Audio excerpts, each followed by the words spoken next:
My grandson evidently killed himself last night. He's cold. You can't move him. The people off behind us watching with binoculars and stuff. Okay, do you know what happened? No, I don't. His head is back. His eyes are open. He was murdered. By who? I don't know. Had his head covered. His head was covered? Yeah, he had the blanket up over his face. What you just heard was the chilling voice of Jonna Pulliam calling 911. The grandmother had just found her 14-year-old grandson, Harley Starling, dead in his bed on, of all days, Halloween morning. As the horrifying details of the case emerge, she learns that this was more than another tragedy, but something far more sinister. It's the night before Halloween 2016 in Springfield, Ohio, and the Starlings are safe at home marathoning a parade of horror movies, such as The Eye and Paranormal Activity. In the room are the Starling brothers, including 16-year-old Nicholas Starling and 14-year-old Harley Starling, along with their grandmother Jonna and her boyfriend Victorino. When the movie marathon is over, the family turns in for the night. But when Jonna wakes up the following morning, she finds Harley's door locked and the boy unresponsive. She calls for him to wake up and unlocks the door, only to find the boy's body is blue and cold to the touch. Were there any weapons around or anything? I don't know if he was playing with fake blood or what. There's like the fake blood stuff all over his arm and up around his shoulder. And you said his eyes are open too? Yes. Okay. I shook him because I was trying to wake him up. His dad just died 2 years ago. Okay. Are there any guns in the house that you know of? Yes, but he can't get to them. Okay. Do you live here with them, or how? They live with me. They've lived with me since their dad. And what was? It was in November. Did you hear anything weird last night or anything? No. Okay. He just went to bed and that was it. Jonna was certain Harley had taken his own life, but things weren't quite adding up. Investigators quickly got to work questioning those in the home the night of Harley's death. The interrogations begin with Jonna Pulliam, who took custody of the late Harley and his older brother Nicholas 2 years prior to the incident. Looking back, the boys undoubtedly had a rough upbringing before moving into Jonna's custody. Their father was tragically killed, and their mother was in and out of the home. Jonna sets the scene for detectives, describing the moments that led to her discovering Harley dead in his bed. I left the room at the same time. Okay. I said, "Good night, I love you." He said, "I love you." And I went in my room, he went in his room. Okay. And then you heard Nick up a couple times throughout the night. Yeah, I heard it squeak, the door. The door squeak? Yeah. Okay. Because if the cat wants out, he'll go jump on you. Okay. So I got my door shut. They can't jump on me. They can't wake me up. Okay. But they do wake up Nick. Okay, so Nick will let them up? Yeah, he'll let them out. Okay. So then you saw him up, and then... yeah, that's on the video. And then you woke up again in the morning at 5? At 5, I hollered at Nick, and he said, yeah. When I came out and I asked Nick, and Nick was coming out of the bathroom, he said, yes, I'm going to get him up. And he walked over to the door, and he says, Grandma, the door's locked.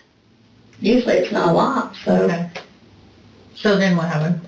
So then I went and got the key. Okay. And I unlocked the door. Okay. She's using a lot of open palm gestures, which can indicate she has nothing to hide. When interpreting what open palms mean in body language, it all depends on the context. It's typical in normal conversation for someone to use a mix of both high confidence, palm down, and low confidence, palm up positions. In this context, Jonna is simply telling her story and is not making any strong declaratory statements, so her frequent and appropriate hand gestures are likely a sign of truthfulness. But nothing out of their routine seemed odd. No, just to the fact the door was locked. Right. Okay. And you said you noticed his window was open. Yeah, Nicholas noticed his window was open. Nicholas noticed He said his window was open. I said, was it open? I didn't notice. Were his curtains closed or were they open? They're automatically closed. They're just always closed. The people off behind us watching with binoculars and stuff, so I try to always keep curtains up. Okay. There was weird people. Have you had problems with them in the past? No, just they're peeping toms. They're just weird. If you got a curtain off, they're looking. Okay. Okay. Now, And then I've not been in your house, so I may ask some questions. You're like, well, yeah, Okay. you've He's seen probably that been the down only there, one not in your house yeah. today. Okay. So you said you saw Nicholas on the monitor, so I'm assuming you have 2 different monitors? No, I have one monitor. It has all 4 cameras on it. Did you see what Nick was doing at all? He just went to the door and opened the door. I thought it was my funky neighbor asking for money. Jana's demeanor is a little more upbeat than one would expect for a grandmother who found their young grandson deceased. But everyone handles grief differently. Reflect back to the 911 call, and you'll notice she was fairly calm then, too. My grandson evidently killed himself last night. She may not want to break down in front of the detectives, so she laughs and makes jokes in order to cope with the loss. Well, there's really no easy way to go about this part. The autopsy, they're still working on it, actually, as we speak. Okay? Well, what we do know is that we're not investigating a homicide. Okay, he didn't hurt himself. The injury that he's sustained could not have been self-inflicted. What happened?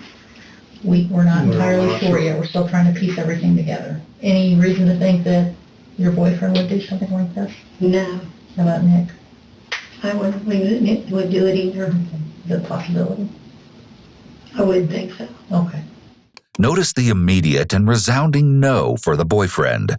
But when she's asked about Nicholas, she uses a qualifier saying, I wouldn't think Nicholas would do it either, indicating that she may be a little uncertain as to his innocence. He was my baby from 2 weeks old, 3 weeks old. Okay. How have things been since you got him 2 years ago? They've had rough in and out, Okay. because, their dad dying. And I found out he didn't allow him to have any friends, and Harley was trying to make friends with everybody at school. Sure. Now we hear a strain in Jana's voice. This is the first time we've audibly heard Jana express sadness. Remembering what the boys were like when they were younger and the love she felt for them may be triggering her feelings of grief.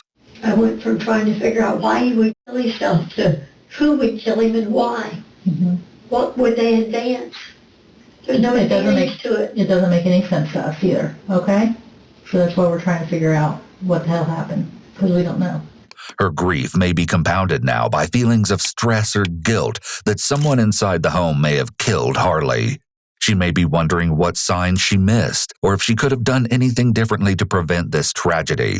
As Jana's heartbreaking confusion echoes, investigators turn their attention to Harley's older brother, Nicholas. Hi, Nick. How are you? You doing all right? You doing okay? Not really Well, I understand that. No. Immediately, Nicholas clasps his hands under the table. Interlacing your fingers can be a common way to ease feelings of anxiety or stress. The gesture is an example of an adapter, or a method individuals use to comfort themselves. It's comforting because it subconsciously restores a sense of control in what could otherwise be a totally out-of-control situation. And this situation certainly fits the bill. Okay, so when you went to bed, was anybody else still up? Well, as far as I can tell, everyone was going to sleep.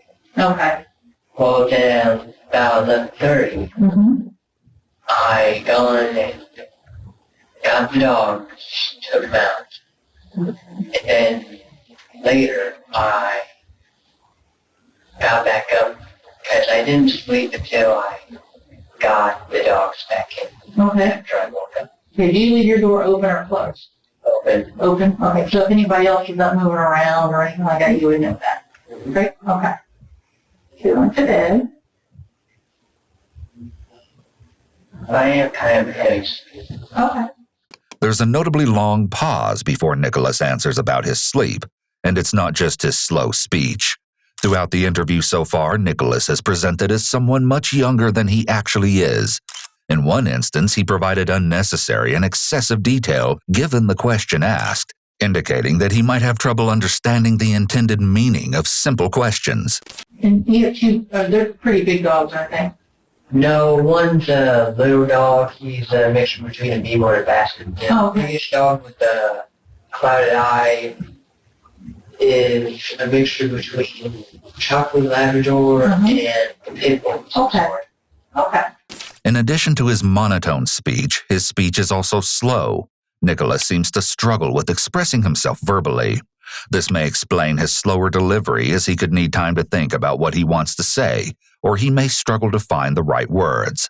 All of these characteristics are typical of individuals with autism spectrum disorder, ASD. We can't make any conclusions about Nicholas's diagnosis based on an interrogation tape, but he displays some behaviors that align with this diagnosis. I go into their boxes, open their cages, walk to my grandma's door. Okay, so through grandma's door.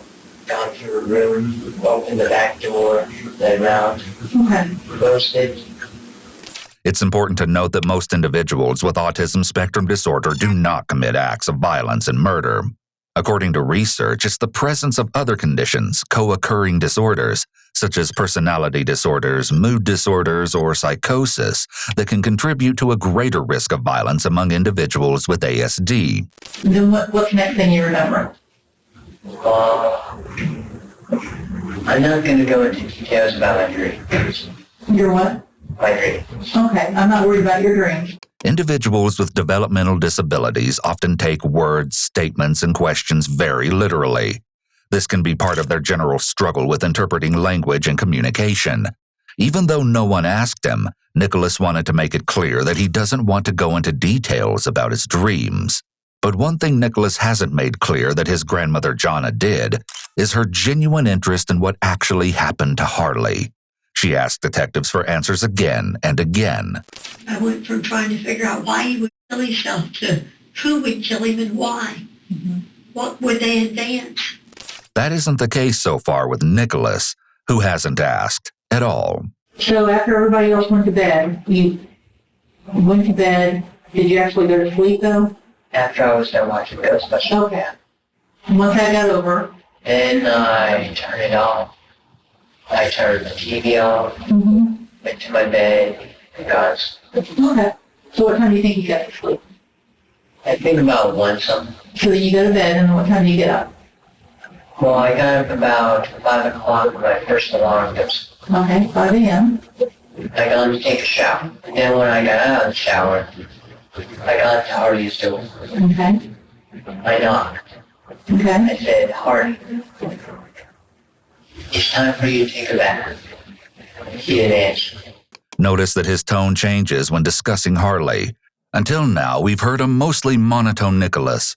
But now, just like that, he sounds almost agitated when he speaks Harley's name. Okay. I said, Harley. He's also not frontally aligned with the detective, meaning he isn't facing her directly. This can indicate a person is being deceptive and/or feels uncomfortable.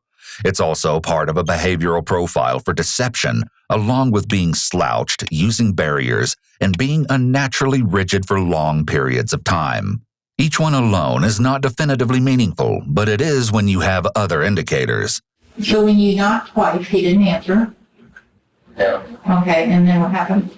Well, after I was done trying to get him out, I told Grandma that he wasn't responding. Okay, did you go into his room at any time before you woke Grandma up? No. Okay. Well, she moves through a key. She finds the key to his bedroom. Mm-hmm. She opens it, tells him or says it's time for you to get up, starts to walk away. I tell Grandma that he's not rude for her. She comes in here thinking it's a prank. Mm-hmm. I see his window open, I shut it. Just how far open was it? Like about here. Okay. As Harley lays unresponsive, it's strange that his brother would be more concerned with shutting the window. Was the blanket over his head, not over his head? Was it around his waist? Was it Over his head. This is the kind of detail that investigators could see as a signifier of the perpetrator's emotional attachment to the victim, and is almost never done when the killer doesn't know the victim. How far is your room to his room? About right? more than arm's length. You share a wall up? Let's say this, like, walk in, my bed's all the way up. Walk to his room, it's all the way up. And do you have a window in your room too? Or no? I keep it locked. Does he usually sleep with his window open? Nobody doesn't really lock his window. This may be true, but given Jana's earlier description of the sketchy neighbors, They're peeping toms. They're just If weird. you got a curtain off, they're looking. it would seem like she would tell them to keep the windows locked. After all, Jana's surveillance setup shows she's clearly concerned with safety. I have one monitor. It has all four cameras on it. It sits by the bed. But what could this mean? Well, for one, Nicholas is not so covertly trying to convey to the detectives a theory that an intruder came through Harley's window and killed him. It's also possible that this is another example of his difficulty understanding language and communicating. So I guess we're asking permission if we could go into your room. We're not looking for anything that may embarrass you, or that's not what we're looking for. We're looking for anything that would be connected to this. And if we don't see anything, then we wouldn't take anything. Okay? Is that okay? Okay. What would you be concerned about us going in and finding? I haven't really trusted people that way. I understand that. Because no one is under arrest for the crime at the moment, searching Nicholas's room without permission could be a potential Fourth Amendment issue. The detective is asking for his permission so she can avoid the delay in needing a warrant, but also to pry for information on just what might be in that room.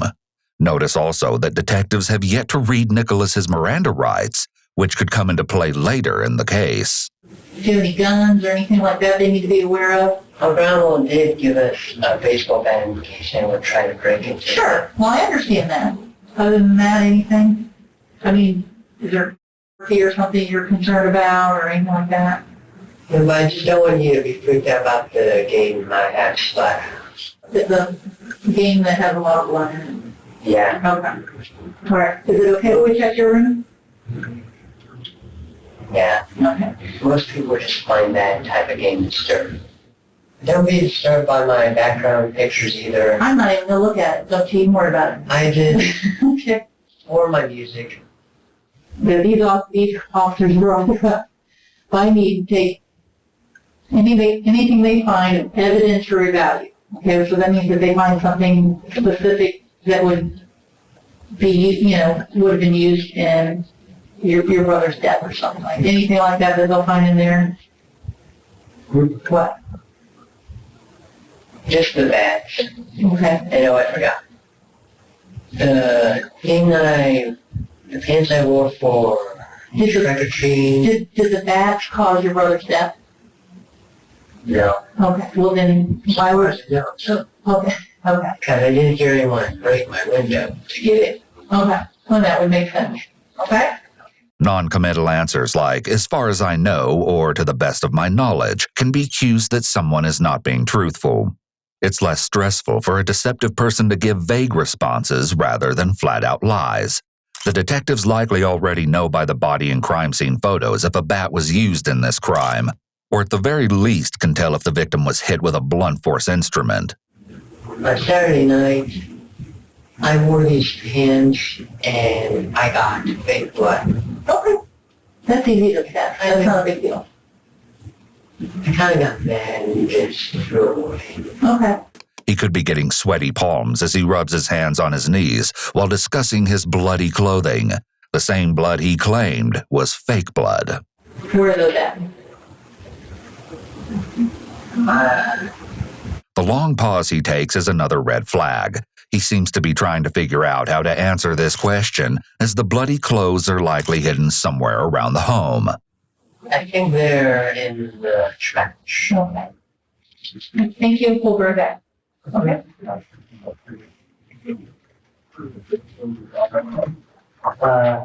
Yeah. I think you might want to fix that home wall. Yeah, we had a guy that got kind of angry at us and he broke our wall. Also strange is Nicholas's concern with the hole in the wall. With the detectives gone, he actually takes a moment to walk across the room and inspect the wall up close, mesmerized by the flaw. Given the circumstance, most people would be solely focused on the murder of their brother, to the point of possibly not noticing such a detail, or not caring enough to mention it. Bringing it up may be a way to alleviate his own feelings of anxiety, as it's a distraction from the intensity of the questioning. He likely feels very out of control in the police interrogation room, and identifying this flaw may give him a brief feeling of confidence. Meanwhile, in another room, detectives have allowed Jonna Pulliam and another family member to sit together and talk. He was murdered. By who? I don't know. I kind of figured he was murdered because Mom, nothing was making sense.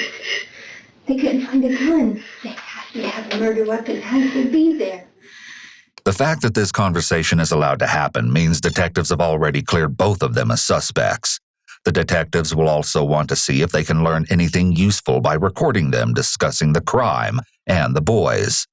Jonna is visibly distraught and shows a lot of emotion through her words, tone, and body language. In comparison, her relative appears less emotional and is looking at the situation logically, which is how some people handle stress. She may also be trying to stay strong for Jonna and offer her support. I told Nicholas we may be moving somewhere else because I don't know that I can take coming in there and seeing Harley every day.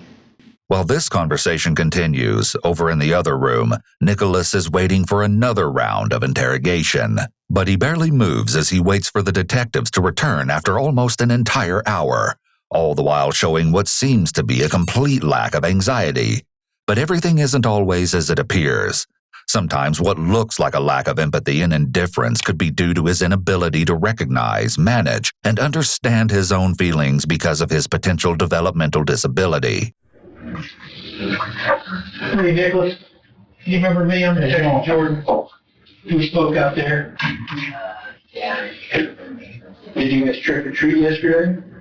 Or on Saturday? Saturday was for pantry. Interestingly, the detective is in a closed stance as well.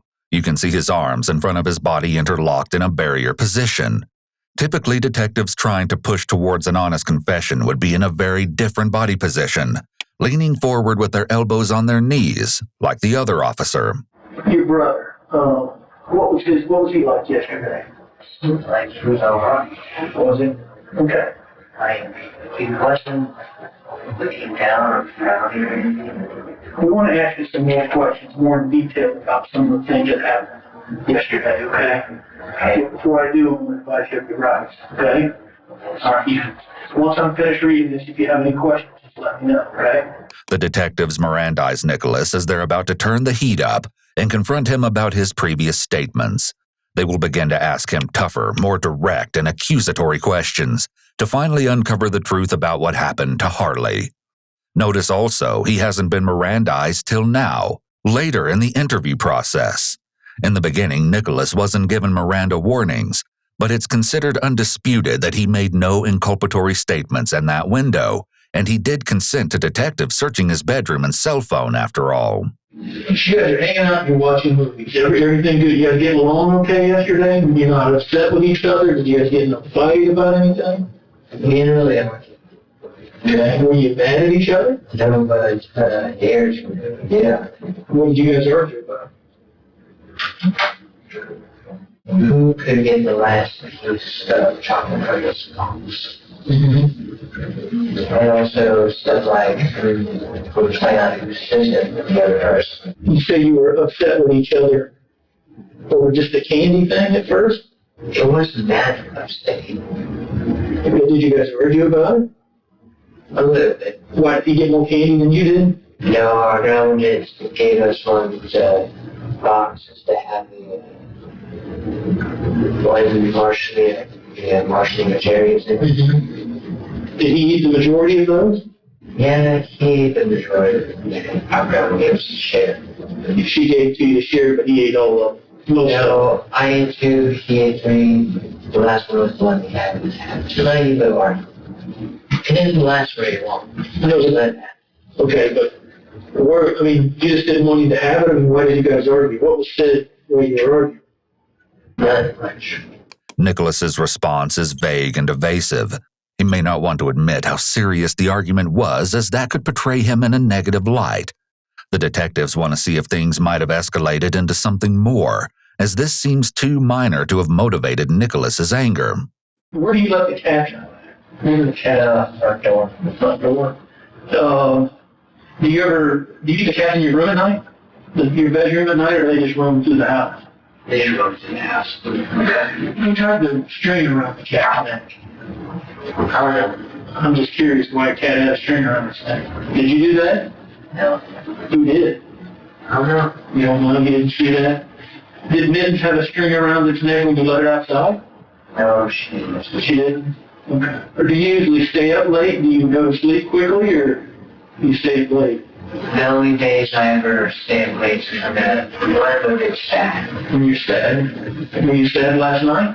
Yeah, but I got over it. What were you sad about? You mind telling me? I was kind of getting close to November, and that's the month where my dad died. A mention of being sad and staying up late could mean Nicholas struggles with sleep disturbances when he's sad. His father's death may have triggered issues, possibly with depression, grief, and loss. Nicholas? Yeah. Obviously you know what happened to your brother, right? Yeah. Well, he's no longer here. We're trying to figure out what happened to your brother, okay? I think you may know some things that may help us here. The detectives really start to key in here and begin the first step in the process of the Reid technique, a positive confrontation. The detective is going about this less aggressively than is normally seen because Nicholas is young and he doesn't want to be seen as coercive or too aggressive with him. Detectives have to be extra careful when using the Reid technique on minors or people with mental illness or disabilities to avoid any accusations of being coercive. Nicholas may qualify as someone who's more vulnerable given his age and possible cognitive delays. We need you to be honest with us about some things. Like what? Well, about what might have happened there last night. Through a great deal of this intense questioning, Nicholas makes unwavering eye contact and remains very still as the detective questions his story. While many people mistakenly think that sustained eye contact is a sign of honesty, it's normal for eyes to move around a bit when talking. Sustained eye contact is actually a red flag for deception as they're trying to check and see if they're believed. This level of sustained eye contact isn't typical for an individual on the spectrum, as this would usually be notably stressful for someone with ASD. This may cast some doubt on that possible diagnosis. Now, you know that your grandmother has surveillance at the house, right? Right. And we're viewing that as we speak. Is the story that you're giving me going to line up with what we see in that video? Or is there some other things that maybe we should know? This is what is known as the bait question in the Reid technique. If someone is being honest, they'll likely provide a strong denial at this point, but someone who's being deceptive may answer vaguely. Did you ever go outside for anything last night? No. Never. What if I told you we found a ball bat not behind the house? Why couldn't you hear this? Before the interview began, officers were spotted by a local news crew collecting a baseball bat from the side of the home. You want to explain to me why that might be there? I don't exactly know why I pulled that completely. You put it there? No. Did you put it there? Yes. We found some jeans with some blood in the house. Are those your jeans? No. Did you change your pants last night? No. Did someone belong to your room? No. You'll remember, Nicholas previously stated that he had pants with fake blood on them. You were upset with your brother over something. You guys got into it. I understand that. Brothers fight. I used to fight with my brother all the time. You're not being completely honest with me. Yes, I am. I don't think that you are. Somebody beat him in there really bad. He beat his head. I was very, very angry at him. That crack split open the skull. Nicholas appears to be indifferent and doesn't show any visible distress at hearing that his brother's head was beat in. While it's possible that he has difficulty expressing feelings the way the average person would, this response can be seen as a red flag that he's trying to hide or control his reaction to this news. Kind of like what happens on that video game you were talking about earlier. How this doesn't make me like what happened on the video. Awesome videos up. They use gender blocks, all kinds of stuff. Just because I play a violent video game doesn't mean I'm a violent person. You're right. This is what is called a resume response. in this case making a broad statement about his character instead of really answering the detective's question, another red flag. Also note the sudden change in his tone. It's an unexpected twist that Nicholas starts asking the other detective questions about the video game, because until this point, Nicholas presents as naive, innocent, childlike, and compliant. Now, though, he's being rather bold as he challenges the detective's comments. Nicholas, I can tell that you're not being honest. Everything about you and your body language tells us that you're not being honest. And you're sure it doesn't match up. Okay? Hey, we just want to know the truth about what happened so we can solve this for your grandma and your family. Okay? The cat I brought my head. What? The cat mittens, was that it? That had the string around his neck? I actually did that because I found out she bit some of this stuff under my desk like my games. Just 10 minutes earlier, Nicholas denied the incident with the cat. Who did that? I mean, you're not in trouble if you tie it. I'm just curious why a cat had a string around its neck. Did you do that? No. Who did? I don't know. But why confess? Why change directions now? It's possible Nicholas changed his story in the hopes this lie will explain why the detectives are sensing he's not being honest, and will somehow explain his inconsistencies. Did you choke Mitten with the string because you mad at her? That's what wrong. Animal abuse is obviously a huge red flag of serious conduct issues among children and teens. Sometimes if this behavior is recognized early enough and the child receives help, it can possibly prevent tragedy later on. It's also a possibility that Nicholas developed issues with anger and sadness after the death of his father, and then began displaying behaviors like cruelty to animals. But you understand that in watching that video, you're the only one moving around that house. Nobody else is there. This is what I think. You want to know my opinion? What? I think you went in there, you were pissed at him and you killed him, and then you went back and forth between the bathroom, cleaned yourself up and changed your clothes. Those bloody pants we found were yours. You were wearing them. That's got your brother's blood on it, and you took them off so nobody would find it.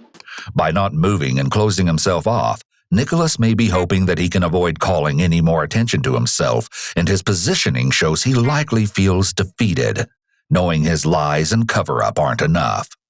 But I want to ask you this question. Why? What would make you so mad? What did you do that would make you so mad that you want to do that? I didn't tell. They didn't. We can't help you if you don't help us. Because if you don't tell us, then we'll never have the true story. But I know that you did. You did that to me. But why did you do it to me? Yes, you always did. How was he treat you, correct? I was picked something. How does he pick him? I was being sitting in the steps.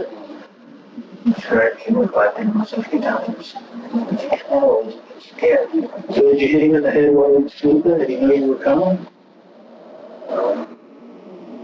He was asleep, or was he awake?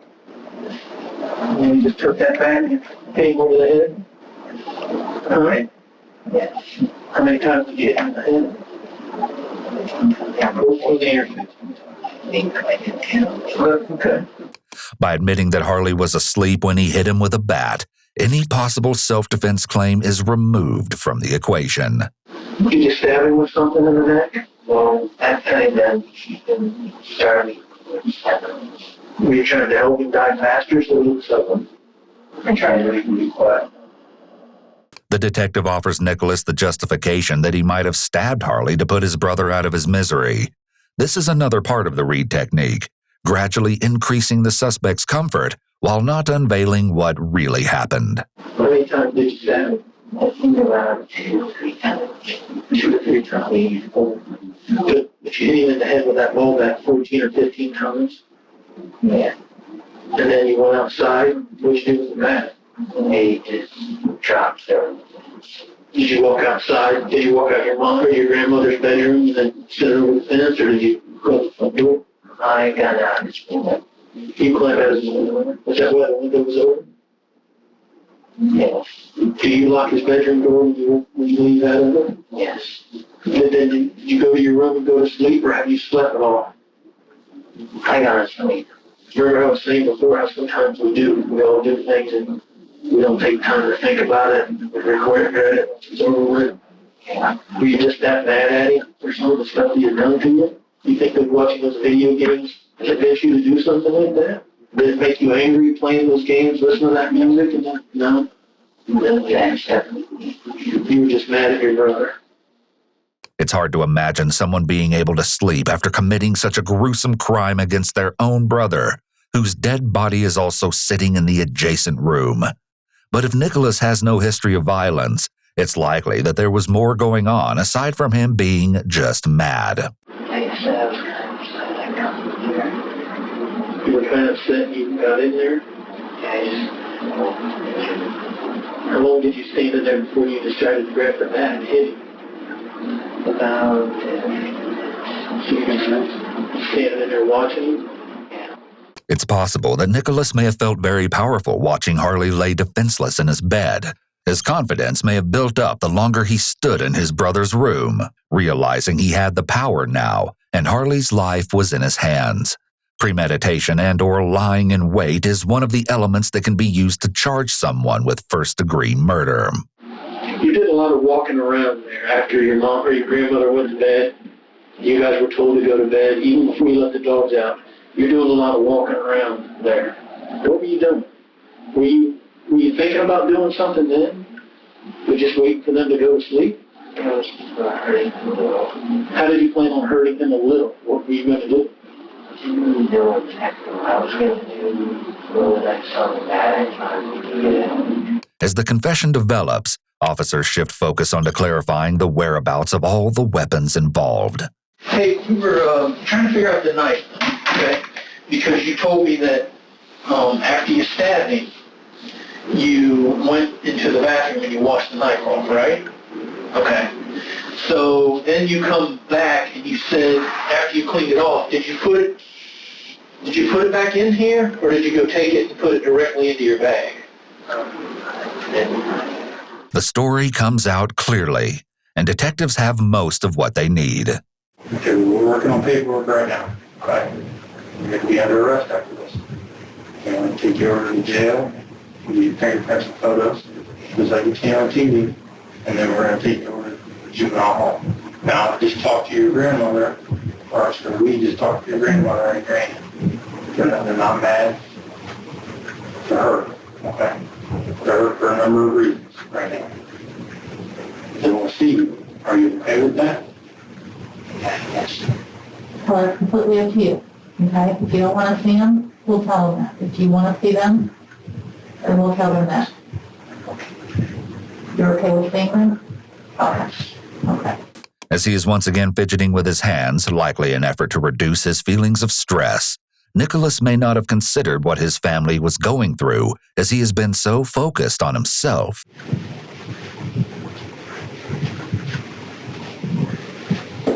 I don't know what to do for you.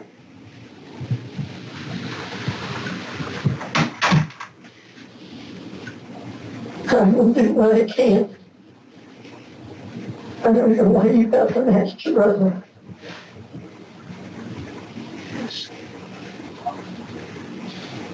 You call me back.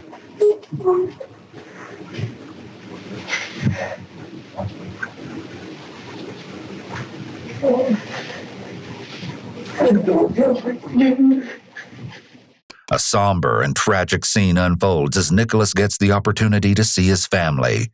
It's likely the detectives are allowing Nicholas to see his family for his family's benefit, not necessarily for him.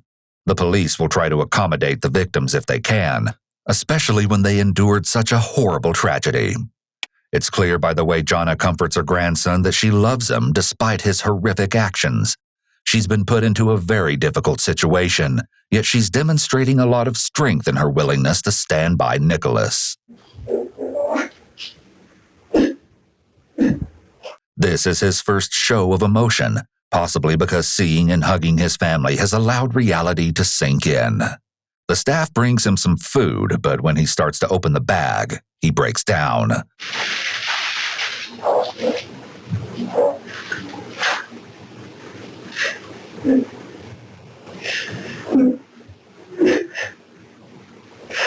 Not only is reality sinking in, but now it seems it's crashing down on his shoulders. Oftentimes, murder suspects will break down emotionally when they're handed consequences, when they know they'll be suffering. In this case, Nicholas broke down emotionally at seeing his family, which is an indication that it's not the consequences he's upset about, but understanding the reality of what he's done and how it's affecting others.